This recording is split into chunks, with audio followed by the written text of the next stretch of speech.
라이너 마리아 릴케는 이런 말을 남겼습니다. 사랑이란 두 고독이 서로를 보호하고 경계를 짚고 인사를 나누는 일이다. 누군가와 완벽하게 하나가 되길 꿈꾸지만 사실 진정한 위로는 서로의 고독을 있는 그대로 인정해 줄 때 시작되는지도 모릅니다. 오늘 하루 타인의 낯선 영역을 수용하시느라 고단하셨을 당신의 어깨를 가만히 다독여 주고 싶습니다. 안녕하세요. 따뜻한 문장과 영화음악으로 휴식을 선물하는 시간. 영화음악과 함께하는 장지연의 에세이 산책.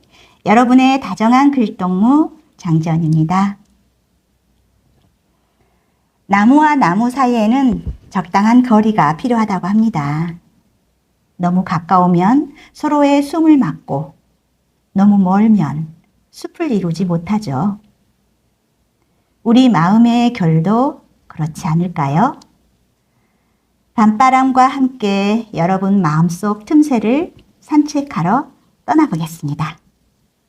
오늘 산책의 문을 활짝 열어줄 첫 곡입니다. 드라마 도깨비의 OST 중 찬열과 펀치가 부른 Stay With Me를 피아노 버전으로 준비했습니다. 전생과 현생의 머나먼 틈을 잇는 애절한 선율 함께 감상하시죠. 화이트 오크. 많이 늦을 것 같아. 청년의 문자를 다시 읽느라 형규는 하마터면 왼손에 쥔 캔맥주를 떨어뜨릴 뻔했다. 가까스로 그네에 걸터앉고 나서야 그네와 맥주는 원래 어울리는 조합일지 모른다는 무용한 생각이 스쳤다. 동네 아이들이 진치던 놀이터에 어스름이 짙어지면 이내 질박한 적막이 찾아왔다. 형규는 밤 그네만이 지닌 저교에 익숙했다. 오늘처럼 정년이 늦는 날엔 자주 캔맥주를 들고 그네에 앉아 할 일 없이 밤하늘을 쳐다보곤 했다. 재활 트레이닝 물리치료사인 그에게 밤 그네는 정신 재활과 위무의 도구이자 의자였으므로 그네는 앞뒤로 흔들리지 않아도 되었다. 모든 사물의 용도란 꼭 본래의 구실이 아니더라도 효용 가치가 있다고 했던가. 밤하늘의 별도 꼭 빛나라고 있는 것만은 아니어서 형규는 불어 덜 빛나는 별을 골라 손가락으로 짚어보았다. 오늘 오후 복지관에 들렀다 오겠다는 청년의 말이 그제야 생각났다. 형규는 정년의 만이라는 문자가 저녁나절을 뜻하는 건지 칠흑 같은 밤을 말하는 건지 내일까지를 말하는 건지 당최 알 도리가 없었다. 정확히 말해주지 않고 변죽 울리는 청년이 원망스러웠다. 청년의 핸드폰은 불통이었고 복지관 근무자는 퇴근했을 것이다. 밤이 깊어갈수록 무슨 일이 생긴 건 아닐까라는 근심이 더해져 어둠의 농도는 사뭇 다른 느낌이었다.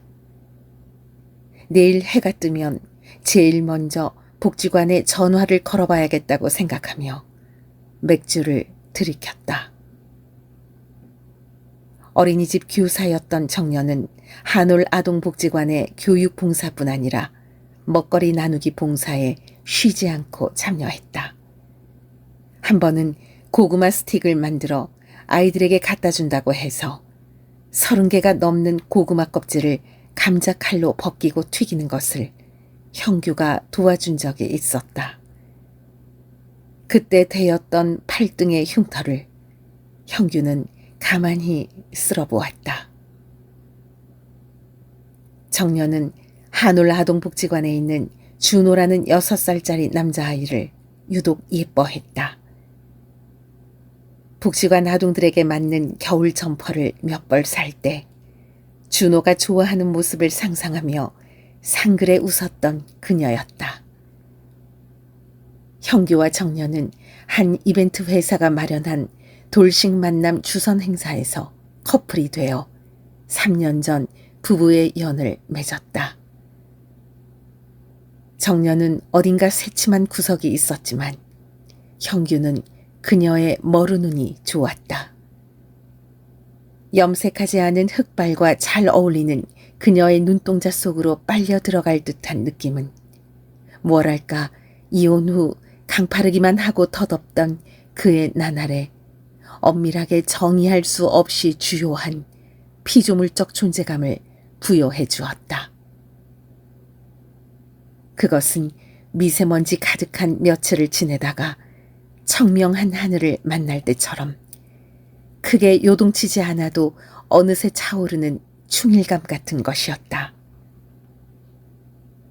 형규와 정년은 새로운 보금자리에서 맑은 눈방울의 아기를 낳고 기르는 꿈을 함께 꾸었다. 창문을 열면 놀이터가 보이면 좋겠어. 정년은 아이들을 좋아했고 형규는 정년의 말대로 놀이터와 가장 가까운 신도시 빌라 남향집을 얻었다. 그러나 부부가 누릴 수 있는 합일된 기쁨의 영역은 쉬이 만져지지 않았다. 둘 중 누구 때문에 난임인지를 서로 묻지 않은 채 계절은 무심히 흘렀다. 형규는 한때 자신이 복용했던 단백질 보충제의 스테로이드 성분 때문이 아닌지 수명이 다 된 기억만 되질풀 뿐이었다. 정년은 불임치료를 연장해 지치도록 매달렸다. 정년과 형규는 책임감과 조심성이라는 경계 어디쯤에서 각자의 외줄타기만 반복했다. 정년은 때때로 창문 앞에 서서 손병아리 같은 아이들을 오랫동안 바라보았다. 새벽까지 정년은 감감무소식이었다. 준호 데리고 어디 가신다고 오후 2시에 나가셨어요. 무슨 캠프인가 그랬는데. 복지관 직원은 캠프 이름이 정확히 기억 안 난다고 하며 거품같이 소용없는 말들, 이를테면 정년의 지난번 봉사활동에 대해 고마운 마음이 크다는 등의 인사를 늘어놓았다. 창문으로 보이는 놀이터 느티나무 이파리가 먹빛으로 떨리고 있었다. 뭔가 단서가 있지 않을까. 형규가 정년의 서랍장을 직감적으로 열어보기 시작했을 때 초인종이 울렸다. 누군지 묻지도 않고 대문을 벌컥 열자 조립식 식탁이 든 포장용 박스가 덩그러니 놓여 있었다. 우리 식탁 바꾸자. 4인용. 상큼한 화이트 오크 어때? 조립용이라 공간 활용도 좋고. 정년이 아침 공기를 뚫을 듯 설레고 세척맞은 목소리로 물었었다. 낡았지만 바꿀 정도까지는 아닌데 굳이 왜? 봐봐, 나뭇결이 뒤틀리고 삐딱해졌잖아. 뜨거운 거 자주 올려서 그런가? 색깔도 자주고 보니 어둡고. 언제는 웅이가 살아있는 통원목 식탁이 좋다더니 금세 실증이 난 표정으로 주문 버튼을 눌렀었지 아마. 형규는 정년에게 문자를 보냈다. 식탁 왔어. 빨리 와. 대체 어디 있어? 마침막해 전화벨이 울렸지만 정년은 아니었다. 심정년 시댁 맞습니까? 방금 식탁 받으셨죠? 조립 서비스 신청하셨는데 언제 갈까요? 형규는 괜스레 툭상스러워지고 싶어졌다. 됐습니다. 집사람과 상의해서 환불할 수도 있습니다. 네? 별로 필요가 없을 수도 있을 것 같아서요. 나중 전화 다시 주세요. 애꿎게도 발화점이 낮은 곳에 불길이 옮겨 붙을 수 있다는 걸 가구 회사는 이해해 줄까? 형규는 살피다만 정년의 서랍장을 다시 뒤졌지만 눈에 띄는 것은 없었다.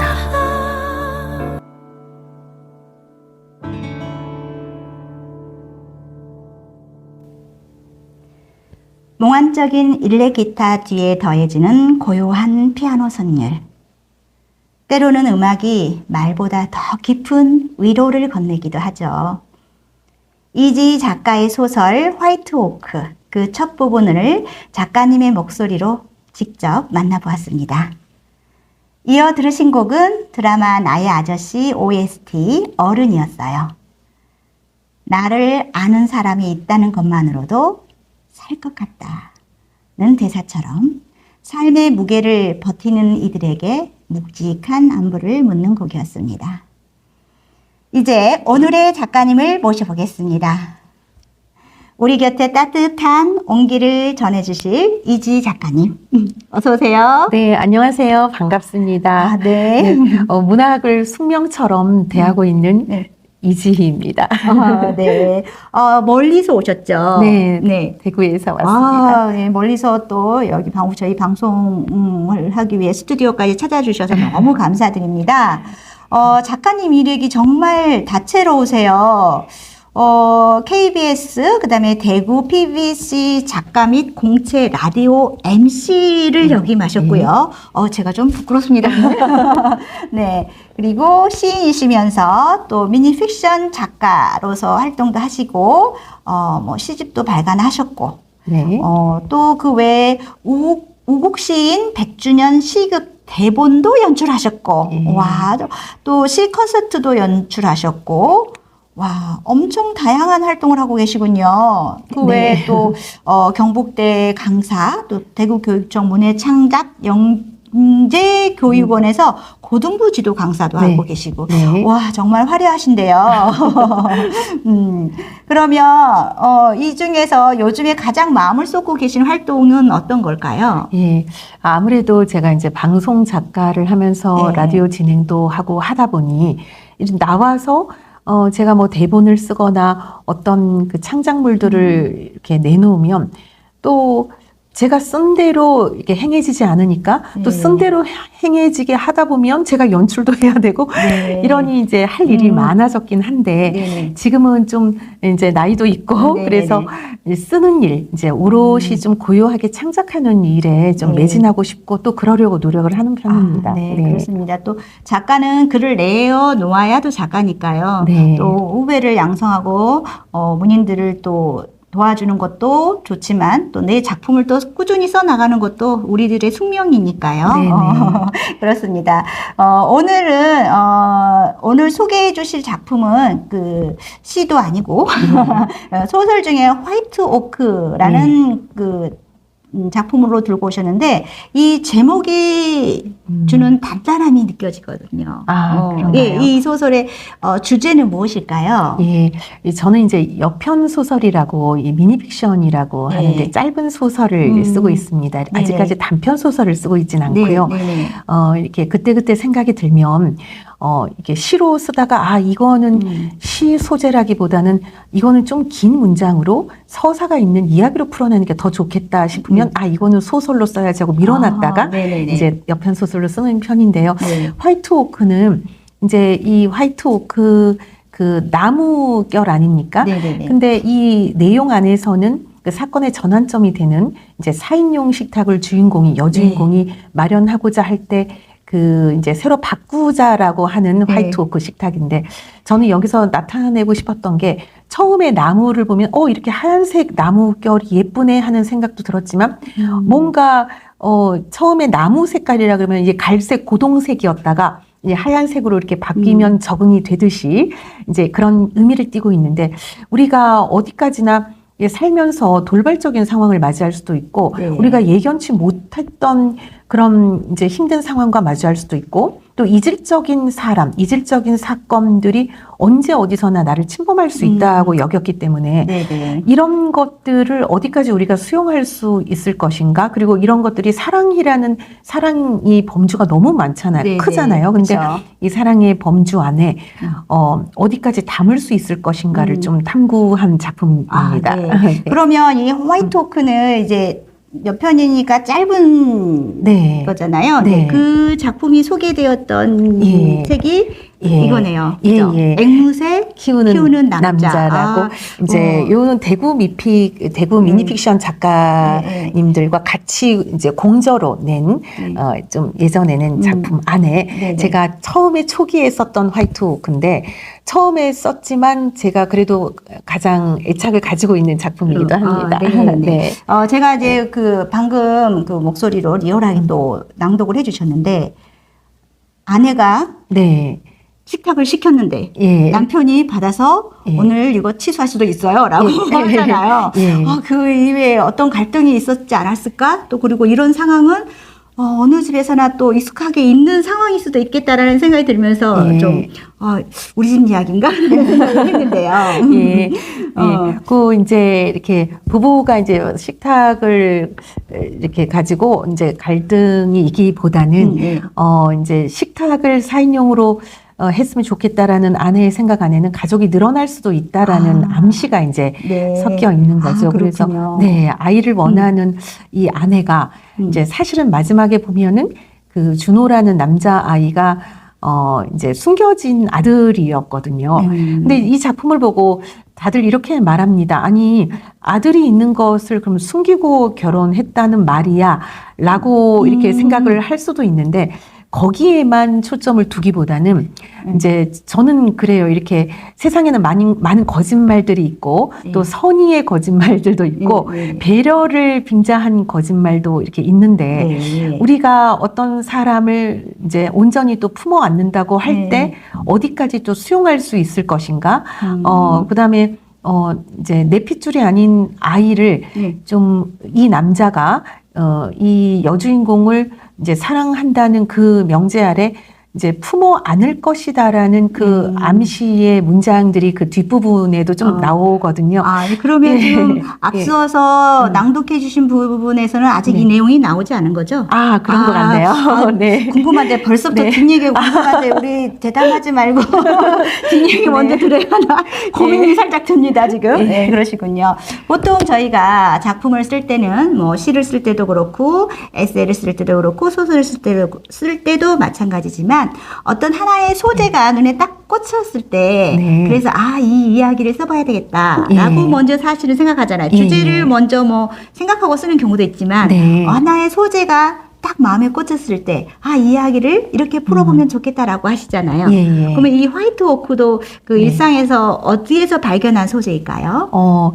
이제 화이트 오크도 그렇지만 제가 이제 그 시를 쓰거나 문학을 할 때는 항상 이렇게 어떤 걸 먼저 생각하냐면 좀 틈새 있는 것들을 먼저 생각합니다. 그러니까 사이에 있는 것, 틈새 있는 것은 이게 규명되지 않는 것들이거든요. 그러니까 여름과 가을 사이에도 여름도 아닌 가을도 아닌 그렇죠. 어떤 계절들이 있지 않습니까? 근데 사랑과 미움 사이에도 그런 것 같아요. 그러니까 사랑이라고도 말할 수 없고 미움이라고도 말할 수 없는 뭔가 양가 감정들이 너무 많이 존재하는 것 같고 그래서 저는 이제 문학을 하는 이유 자체가 이제 규명할 수 없는 것들에 좀 이름을 붙여보고 호명해보고 규명할 수 없는 감정, 규명할 수 없는 명명할 수 없는 사건들을 좀 끄집어내서 이 시로 옮겨보고 짧은 소설을 좀 옮겨보고 싶다. 그래서 그렇게 먼저 생각을 하고 이야기를 서사를 나중에 생각하는 이제 그런 편이긴 합니다.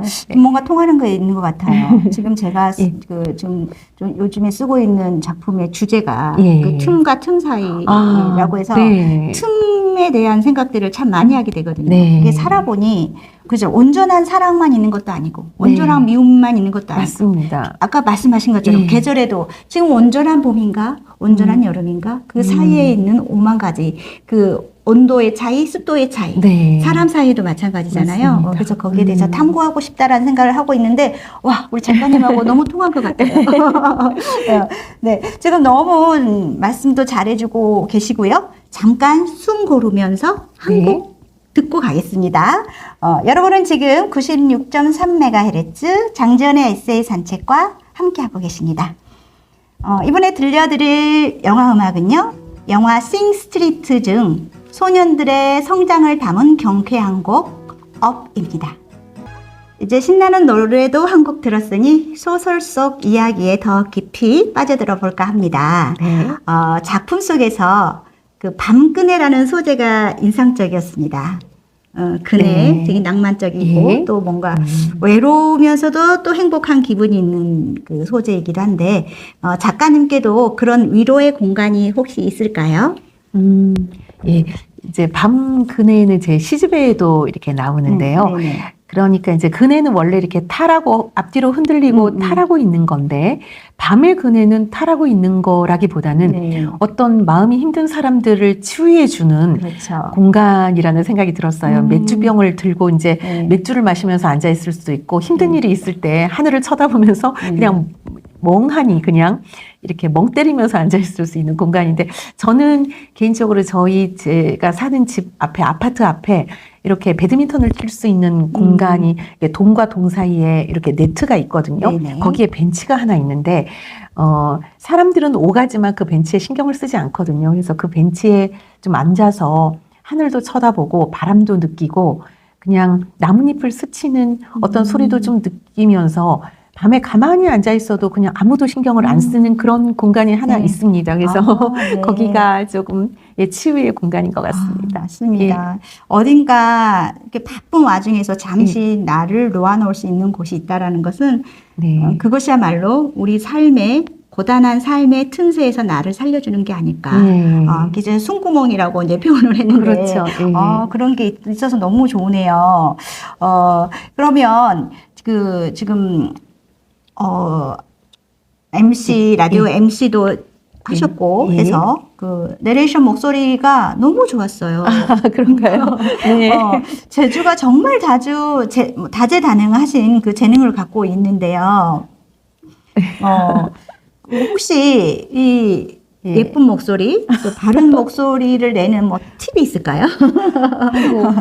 저는 목소리가 예쁘다고는 한 번도 생각을 하지 않았는데, TV라는 건 잘 모르겠습니다. 제가 건강 관리를 별로 안 하는 편이긴 한데요. 그냥 이제 또 부모님께서 네. 또 이제 아버지가 옛날에 이제 지금 돌아가셨지만 네. 늘상 음악을 좋아하시고 기타를 치시면서 네. 가족이 함께 모여서 항상 이렇게 아직까지 생각난 노래가 뜸북뜸북뜸북세 이제 그런 네. 노래를 화음으로 같이 하고 어려서부터 그렇게 노래를 생활화해서 네. 그렇지 않을까 그런 생각이 들긴 하네요. 그러니까 어렸을 때부터 네. 노래를 또 많이 하셨고, 그리고 이제 이게 듣다 보면 굉장히 귀에 쏙쏙 잘 꽂혀요. 예. 그러면 이게 글을 단순히 읽는다고 해서 이게 네. 다 감동을 주지는 않거든요. 네. 그래서 조금 기술적으로 들어가서 예. 좀 어떻게 했을 때가 가장 그 전달력이 좋다라고 말씀해 주시겠어요? 네. 지금 말씀하시는 거는 이렇게 낭독 수업인데 네, 낭독 네. 수업에서 제가 말씀을 드리는 건데 네네네. 왜냐하면 네. 저희가 주로 네. 이제 보이스 액터님이 같이 네. 참여를 해주시는 경우가 많은데 네네. 우리 작가님은 또 그 분야까지 또 능력이 탁월하셔서 오늘 다 했거든요. 그래서 그 네. 부분까지도 좀 궁금해졌어요. 예, 이제 저는 소설이나 수필을 읽을 때는 시를 낭독할 때와는 좀 다르게 네. 이렇게 어절과 어절 사이를 좀 땡겨서 템포를 빨리 네. 조금 그렇게 합니다. 그래서 속도를 좀 빨리 땡겨서 읽어야지 네. 시간을 줄일 수 있고 그렇죠. 이제 아무래도 서사다 보니까 시 낭송이나 낭독처럼 어절과 어절 사이를 느려서 읽는 것보다는 네. 좀 속도를 빨리 읽는 것이 이제 좋다고 생각을 하거든요. 네. 그래서 그런 방법도 하나의 팁이 되지 않을까 싶고요. 네. 예, 무엇보다 이제 어절 단위, 그러니까 의미 단위 센스를 잘 파악을 해서 이제 그 속도를 느리며 줄이며 이렇게 좀 긴장미를 유지하면서 읽는 것이 좋다고 생각합니다. 그러시군요. 네. 자, 그러면 우리 이제 다음에 또 소설 뒷부분을 들어볼 텐데요. 네. 그 뒷이야기를 미리 좀 아까도 예, 예, 언뜻 많이 주셨는데 예. 이 주인공의 이름이 예. 어떻게 될까요? 정년이고요. 정년. 예, 여주인공이고, 네네. 예, 남자는 형규. 형규. 예, 예. 그러면 이 두 부분의 이제 예. 성격이 예. 있을 거 아니에요. 예. 어떤 어. 캐릭터로 몰사했을지 예. 좀 미리 힌트 좀 주시겠어요? 예. 그러니까 이제 성격을 어떻게 보면 이제 제가 이렇게 보통 그 서사에서 소설이나 뭐 드라마에서는 이게 악인 선인을 이렇게 조금 구분하는 경향이 있지 않습니까? 네네네. 약간 이제 안타고니스트 뭐 이렇게 해가지고 프로타고니스트 이렇게 하는데 네네. 저는 그렇게 하지 않고 형규가 너무나 평범한 인물로 나옵니다. 네네네. 그러니까 너무나 그냥 우리 주위에서 볼 법한 그냥 아저씨, 그냥 젊은 아저씨 정도인데 이 평범한 사람 안에 네. 사람을 무한정 수용할 수 있는 이 범위가 이렇게 넓을 수도 있다. 그 다음에 한 사람을 온전히 품는다면 좀 불가능한 영역까지 내가 생각지도 못했던 내 안에 어떤 큰 부분까지 좀 그릇이 나올 수도 있다라는 걸 좀 말하고 싶었습니다. 그래서 네. 인물은 굉장히 평범한데 정년 같은 경우에는 어떻게 보면 이렇게 아들이 있다는 것을 말을 하지 못한 채로 얼마나 네. 알았겠습니까? 근데 네네네. 이 앓는 지점은 나오지 않지만 이 대사 하나에서 뭐 놀이터가 있으면 좋겠어라든가 이렇게 대사 하나하나에 이렇게 숨어 있는 그 내면들이 있거든요. 네. 그래서 이 정념도 앓는 지점은 나오지 않지만 속으로 알았다는 것을 우리가 좀 느낄 수 있고, 그 다음에 어떻게 보면 우리가 질책할 만하지만 네. 왜 그런 말을 하지 않았어 하고 질책할 만하지만 또 이 형규라는 사람을 또 정말 사랑하고 믿기 때문에 언젠가는 그런 말해야지 하는 다짐을 또 품고 있었을 수도 있고, 그래서 네. 인간의 나약하지만 좀 다른 부분이 있다는 것을 마음속에는 누구나 이렇게 자기 내면만의 이제 자기 고유의 어떤 생각이 다 있을 수 있다라는 것을 좀 이 소설을 통해서 보여주고 싶었던 것 같습니다. 네. 지금 이렇게 작품 소개를 들으니까 이게 소설을 이해하는데 되게 도움이 되는 것 같습니다. 네. 보통 이제 소설 하면은 단편을 해도 7, 80장, 네. 그렇죠? 뭐 중편, 그다음에 뭐 장편으로 가면 뭐 책이 몇 권이 될 수 있잖아요. 예. 그렇게 많이 풀어져 있어서 충분히 이해하고 그 주인공들의 서사를 이미 이제 채워 나가면서 이해를 할 수 있는데 이 미니 픽션은 그 짧은 거 안에 그 서사를 다 담는다는 게 너무나 어려워서 마치 시처럼 은유와 함축이 되어 있는 소설 장르다라고 또 볼 수 있는 것 같습니다. 예, 맞습니다. 그래서 원래 짧은 소설을 쓰시는 분은 저보다 더 함축적이고 굉장히 허를 찌르는 그런 문장들도 이루어지고 너무 잘 쓰시는 분들이 많은데 저는 이게 좀 시간 배경을 길게 잡다 보니까 한나절이 아니라 좀 이 소설 안에서도 시간이 많이 뭐 며칠이 지나지 않습니까? 그러다 보니 조금 제가 이제 이렇게 만족할 만하게 아주 뭐 잘 썼다 이렇게 스스로 생각은 들지 않지만 그냥 제가 생각했던 그 발상으로서는 이런 부분이 제가 문학을 하는 그 이유에 해당하기도 하기 때문에 이 소설을 좀 소개하고 싶었습니다. 네. 그러면 이제 그 궁금한 소설 뒷부분을 들어볼 텐데요. 직접 또 해주실 거죠? 예. 네. 그러면 뒷부분 감상하기 전에 음악 한 곡 더 듣고 들어가겠습니다. 이번에는 작가님이 선곡 하나 해주시겠어요? 네. 어떤 음악을 준비해 주셨을까요? 예, 영화 그 올드보이에 나왔던 그 OST 중에 The Last Waltz 한번 같이 들어보고 싶습니다. 네. 작가님이 직접 선곡해 주신 곡 영화 올드보이의 OST The Last Waltz입니다. 15년간의 감금 끝에 마주한 날카로운 진실, 그 잔혹한 미장센과 기묘하게 어우러지는 우아한 왈츠 선율이죠. 담배 한 개비를 꺼내들고는 2인용 낡은 원목 식탁을 바라보았다. 전화상으로는 성질이 낭항한 사람처럼 굴었지만 상상으로는 새 식탁이 놓여졌다. 수명이 다 된 물건을 배웅하는 일도 익숙한 일은 아니었다. 형규는 식탁이라는 가구란 성질을 부릴 수 없는 사물이라는 것을 새삼 깨달았다. 달랠 필요 없는 사소함이 식탁의 본성인 듯 했다. 형규는 정년과 함께 잔별 같은 기우들을 바발처럼 흘리고 닦았던 지난 2년을 떠올렸다. 오히려 사소함 속에 더 큰 희망들이 잠포록하게 담겨 있을 거라 믿었다.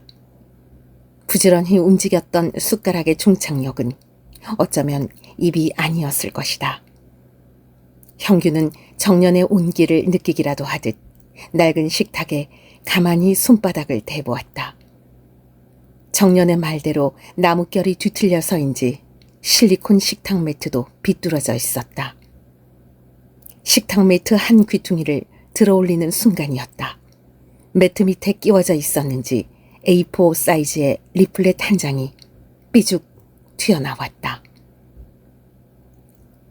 엄마와 함께하는 달빛 캠프, 산림재단 주최 힐링 캠프에 참여해보세요. 스마트폰 없이 숲속에서 뛰어다니며 즐기는 캠프, 어린이 쿠킹 클래스, 고구마 화덕구이, 천문대 활동, 다양한 흥미거리를 즐기세요. 형규는 깊이 빨아들인 담배 연기를 느리게 내뿜다가 컥컥 기침을 했다. 달빛 캠프가 열리고 있는 곳으로 시동을 걸어야 했다. 때 아닌 날비가 내리고 있었다. 캠프가 열리는 곳에도 비가 오고 있을까? 형규는 걸맞지 않는 자신의 걱정에 헛웃음이 나왔다. 운전을 하며 한 번도 보지 못한 준호의 모습을 상상해 보았다. 1시간 남짓 달려 도착한 캠프장 주차장에서 오르막길을 올라야 캠프장 강당으로 향할 수 있었다. 아름드리 나무들이 감싼 오르막길을 형규는 우산 속에 얼굴을 감춘 채 보폭을 넓혀 걸었다. 우산 안쪽에 고인 저교는 밤 그네의 저교와 달리 익숙하지 않은 종류의 것이었다. 견인이 없는 오르막길에서는 내리막길을 꿈꾸는 것만큼 어리석은 것도 없다 싶었다. 오히려 우산 안쪽을 고요히 감당해야 한다는 명징한 수용만이 희망보다 달콤하지 않을까. 숲속 한가운데 위치한 노란색 건물 우측에 강당이 있었고 체험실과 교실이 평행으로 배치되어 있었다. 유아부터 초등학생까지 아이들의 이름이 체험실 앞에 붙여져 있었다. 아이들은 흰 부직포로 만든 요리사 모자를 쓰고 앞치마를 두른 채 반죽된 밀가루를 동글동글 굴리느라 여념이 없었다. 체험 교사들은 여기저기 통로를 다니며 뭔가 열띠게 설명을 하고 호기심이 과한 아이들 몇몇은 통로를 뛰어다니며 여기저기 밀가루 반죽을 흘리기도 했다. 또 그네들의 엄마들은 앉으라니까, 똑바로 앉으세요 라고 외치며 부드럽게 제지하려 애쓰는 모양새였다. 형규는 체험실 앞의 이름들을 훑어보았다. 그러다 체험실 가장 뒷자리 요리사 모자를 고쳐 쓰는 5살 남자아이에게 시선이 머물렀다. 아이의 앞치마 왼쪽 가슴에는 박준호라는 이름표가 붙어 있었고 옆자리에는 엄마 심정년이라는 삼각 종이 표지가 세워져 있었다. 형규는 아이에게 조심히 다가갔다. 엄마 어디 가셨니? 밀가루 더 얻으려고 옆반에. 유독 까만 아이의 눈동자가 형규를 또렷하게 응시하고 있었다. 하얀 요리사 모자는 아이의 머리눈과 기묘하게 어울렸다. 아이는 밀가루 반죽통에 핫초코 가루를 넣으려고 하다 기우뚱거렸고 핫초코 가루가 반쯤 쏟아졌다. 형규는 얼른 아이의 팔뚝에 쏟아진 가루를 털어내 주었다. 아이가 형규를 쳐다보며 방긋 웃었다. 하얗고 오동통한 아이의 팔뚝이 전해준 촉감은 풋나체 교감도 아닌, 그렇다고 남이라 명명되어 버리고 마는 경험이라기엔 내내 소환의 여지가 클 법한 전율이었다. 알 수 없는 자력이 한올지게 형규를 끌어당겼다. 마치 구름은 끼었지만 바람 한 점 없이 포근했던 날처럼 당연하지 않은 것도 당연할 수 있는 미증류의 감정이 형규를 에워쌌다. 형규는 화이트오크 새 식탁을 떠올렸다. 내일쯤엔 조립 서비스를 다시 부탁해야겠다고 생각했다.